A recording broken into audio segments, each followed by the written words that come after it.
today I want to talk to you about the mathematics of love. Now, I think that we can all agree that mathematicians are famously excellent at finding love. But it's not just because of our dashing personalities, superior conversational skills, and excellent pencil cases. It's also because we've actually done an awful lot of work into the maths of how to find the perfect partner. Now, in my favourite paper on the subject, which is entitled Why I Don't Have a Girlfriend, Peter Backus tries to rate his chances of finding love. Now, Peter's not a very greedy man. Of all of the available women in the UK, all Peter's looking for is somebody who lives near him, somebody the right age range, somebody with a university degree, somebody who's likely to get on well with, somebody who's likely to be attractive, somebody who's likely to find him attractive. And comes up with an estimate of 26 women in the whole of the UK. It's not looking very good, is it, Peter? Now, just to put that into perspective, that's about 400 times fewer than the best estimates for how many intelligent extraterrestrial life forms there are. And it also gives Peter a 1 in 285,000 chance of bumping into any one of these special ladies on a given night out. I like to think that's why mathematicians just don't really bother going on nights out anymore. But the thing is that I personally don't subscribe to such a pessimistic view, because I know, just as well as all you do, that love doesn't really work like that. Human emotion isn't neatly ordered and rational and easily predictable.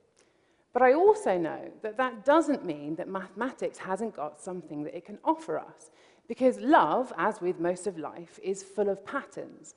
And mathematics is ultimately all about the study of patterns. Patterns from predicting the weather to the fluctuations in the stock market, to the movement of the planets or the growth of cities. And if we're being honest, none of those things are exactly neatly ordered and easily predictable either. Because I believe that mathematics is so powerful that it has the potential to offer us a new way of looking at almost anything, even something as mysterious as love. And so, to try and persuade you of how totally amazing, excellent, and relevant mathematics is, I want to give you my top 3 mathematically verifiable tips for love. Okay? Okay, so top tip number 1, how to win at online dating. Okay, so my favourite online dating website is OkCupid, not least because it was started by a group of mathematicians. Now, because they're mathematicians, they have been collecting data on everybody who uses their site for almost a decade, and they've been trying to search for patterns in the way that we talk about ourselves and the way that we interact with each other on an online dating website. And they've come up with some seriously interesting findings, but my particular favourite is that it turns out that on an online dating website, how attractive you are does not dictate how popular you are. And actually, having people think that you're ugly can work to your advantage. Let me show you how this works. Okay, so in a thankfully voluntary section of OkCupid, you are allowed to rate how attractive you think people are on a scale between 1 and 5. Now, if we compare this score, the average score, to how many messages a selection of people receive, you can begin to get a sense of how attractiveness links to popularity on an online dating website. Now, so this is the graph that the OkCupid guys have come up with. And the important thing to notice is that it's not totally true that the more attractive you are, the more messages you get. But the question arises then of what is it about people up here who are so much more popular than people down here, even though they have the same score of attractiveness. And the reason why is that it's not just straightforward looks that are important. Okay, so let me try and illustrate their findings with an example. So if you take someone like Portia de Rossi, for example. Now, everybody agrees that Portia de Rossi is a very beautiful woman. Nobody thinks that she's ugly, but she's not a supermodel either. If you compare Portia de Rossi to someone like Sarah Jessica Parker, now, a lot of people, myself included, I should say, think that Sarah Jessica Parker is seriously fabulous, and possibly one of the most beautiful creatures to have ever walked on the face of the earth. But some other people, i.e. most of the internet, seem to think she looks a bit like a horse. Now, I think that if you ask people how attractive they thought Sarah Jessica Parker or Portia de Rossi were, and you ask them to give them a score between 1 and 5, I reckon they'd average out to have roughly the same score. But the way that people would vote would be very different. So Portia's scores would all be clustered around the 4 because everybody agrees on that she's very beautiful. Whereas Sarah Jessica Parker completely divides opinion. There'd be a huge spread in her scores. And actually, it's this spread that counts, and it's this spread that makes you more popular on an online internet dating website. So what that means then is that if some people think that you're attractive, you're actually better off having some other people think that you're a massive minger. That's much better than everybody just thinking that you're the cute girl next door. Now, I think this begins to make a bit more sense when you think in terms of the people who are sending these messages. So let's say that you think somebody's attractive, but you suspect that other people won't necessarily be that interested. That means there's less competition for you, and it's an extra incentive for you to get in touch. Whereas compare that to if you think somebody's attractive, but you suspect that everybody's going to think they're attractive. Well, why would you bother humiliating yourself? Let's be honest. But here's where the really interesting part comes, because when people choose the pictures that they use in an online dating website, they often try and minimize the things that they think some people will find unattractive.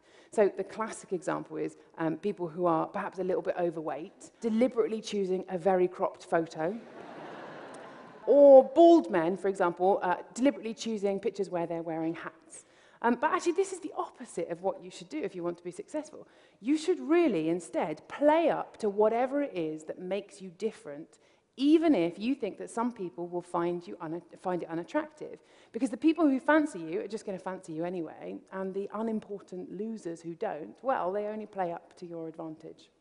Okay, top tip number 2, now how to pick the perfect partner. So let's imagine then that you're a roaring success on the dating scene. But the question arises of how do you then convert that success into longer-term happiness? And in particular, how do you decide when is the right time to settle down? Now, generally, it's not advisable to just cash in and marry the first person who comes along and shows you any interest at all. But equally, you don't really want to leave it too long if you want to maximize your chance of long-term happiness. As my favorite author, Jane Austen, puts it, an unmarried woman of 7 and 20 can never hope to feel or inspire affection again. Yeah. Thanks a lot, Jane. What do you know about love? But okay, so the question is then, how do you know when is the right time to settle down, given all the people that you could date in your lifetime? Now, thankfully, there's a rather delicious bit of mathematics that we can use to help us out here called optimal stopping theory. Okay, so let's imagine then that you start dating when you're 15, and ideally, you'd like to be married by the time that you're 35. And there's a number of people that you could potentially date across your lifetime, and they'll be at kind of varying levels of goodness. Now, the rules are that once you cash in and get married, you can't look ahead to see what you could have had. And equally, you can't go back and change your mind, in my experience at least. I find that typically people don't much like being recalled years after being passed up for somebody else. That's just me. Okay, so the math says then that what you should do, in the first 37% of your dating window, you should just reject everybody as serious marriage potential. And then you should pick the next person that comes along that is better than everybody that you've seen before. So here's the example. Now, if you do this, it can be mathematically proven, in fact, that this is the best possible way of maximizing your chances of finding the perfect partner. Now, unfortunately, I have to tell you that this method does come with some risks. For instance, imagine if your perfect partner appeared during your first 37%. Now, unfortunately, you'd have to reject them. Now, if you are following the math, I'm afraid no one else comes along that's better than anyone you've seen before, so you have to go on rejecting everyone and die alone. Probably surrounded by cats, nibbling at your remains. Okay, another risk is, let's imagine instead that the first people that you dated in your first 37% are just incredibly dull, boring, terrible people. Now, that's okay because you're in your rejection phase, so that's fine. You can reject them. But then imagine the next person to come along is just marginally less boring, dull, and terrible than everybody that you've seen before. Now, if you are following the maths, I'm afraid you have to marry them and end up in a relationship which is frankly suboptimal. Sorry about that. But I do think that there's an opportunity here for Hallmark to cash in on, to really cater for this market. A Valentine's Day card like this. My darling husbands, you are marginally less terrible than the first 37% of people that I dated. Yeah. So it's actually more romantic than I normally manage. Okay, so this method doesn't give you a 100% success rate, but there's no other possible strategy that can do any better. And actually, in the wild, there are certain types of fish which follow and employ this exact strategy. So they reject every possible suitor that turns up in the first 37% of the mating season, and then they pick the next fish that comes along after that window that's, I don't know, bigger and burlier than all of the fish that they've seen before. But I also think that subconsciously, humans, or we do sort of do this anyway, so we give ourselves a little bit of time to kind of play the field, get a feel for the marketplace or whatever when we're young, and then we only start looking seriously at potential marriage candidates once we hit our mid to late 20s. And I think this is conclusive proof, if ever it were needed, that everybody's brains are pre-wired to be just a little bit mathematical. Okay, so that was top tip number 2. Now top tip number 3, how to avoid divorce. Okay, so let's imagine then that you picked your perfect partner and you're settling into a lifelong relationship with them. Now, I like to think that everybody would ideally like to avoid divorce, apart from, I don't know, Piers Morgan's wife, maybe. But it's a sad fact of modern life that 1 in 2 marriages in the States end in divorce, with the rest of the world not being far behind. Now, you could be forgiven, perhaps, for thinking that the arguments that precede a marital breakup are not an ideal candidate for mathematical investigation. For one thing, it's very hard to know what you should be measuring or what you should be quantifying. But this didn't stop a psychologist, John Gottman, who did exactly that. And Gottman observed hundreds of couples having a conversation and recorded, well, everything you can think of. So he recorded what was said in the conversation, he recorded their skin conductivity, he recorded their facial expressions, their heart rates, their blood pressure, basically everything apart from whether or not the wife was actually always right. Which incidentally she totally is. So. But what Gottman and his team found, was that one of the most important predictors for whether or not a couple were going to get divorced was how positive or negative each partner was being in the conversation. Now, couples that were very low risk scored a lot more positive points on Gottman's scale than negative, whereas bad relationships, by which I mean probably going to get divorced, they found themselves getting into a spiral of negativity. Now, just by using these very simple ideas, Gottman and his group were able to predict whether a given couple was going to get divorced with a 90% accuracy. But it wasn't until he teamed up with the mathematician James Murray that they really started to understand what causes these negativity spirals and how they occur. And the results that they found, I think, are just incredibly, impressively simple and interesting. Okay, so these equations, they predict how the wife or husband is going to respond in their next turn in the conversation, how positive or negative they're going to be. And these equations, they depend on the mood of the person when they're on their own, the mood of the person when they're with their partner, but most importantly, they depend on how much the husband and wife influence one another. Now, I think it's important to point out at this stage that these exact equations have also been shown to be perfectly able at describing what happens between 2 countries in an arms race. So that an arguing couple spiraling into negativity and teetering on the brink of divorce is actually mathematically equivalent to the beginning of a nuclear war. But the really important term in this equation is the influence that people have on one another, and in particular, something called the negativity threshold.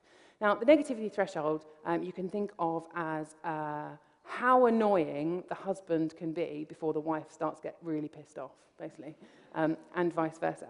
Now, I always thought that good marriages were about compromise and understanding and allowing the person to have space to be themselves. So I would have thought that perhaps the most successful relationships were ones where there was a really high negativity threshold, where couples let things go and only brought things up if they really were a big deal. But actually, the mathematics and subsequent findings by the team have shown that the exact opposite is true. The best couples, or the most successful couples, are the ones with a really low negativity threshold. These are the couples that don't let anything go unnoticed and allow each other some room to complain. These are the couples that are continually trying to repair their own relationship, that have a much more positive outlook on their marriage. Couples that don't let things go, and couples that don't let trivial things end up being a really big deal. Now, of course, it takes a bit more than just a low negativity threshold and not compromising to have a successful relationship. But I think that it's quite interesting to know that there is really mathematical evidence to say that you should never let the sun go down on your anger. Okay, so those are my top 3 tips of how maths can help you with love and relationships. But I hope that aside from their use as tips, they also give you a little bit of insight into the power of mathematics. Because for me, equations and symbols aren't just a thing.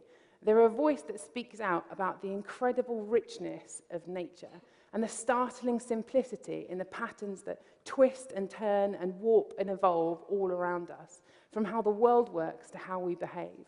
And so I hope that perhaps for just a couple of you, a little bit of insight into the mathematics of love can persuade you to have a little bit more love for mathematics. Thank you.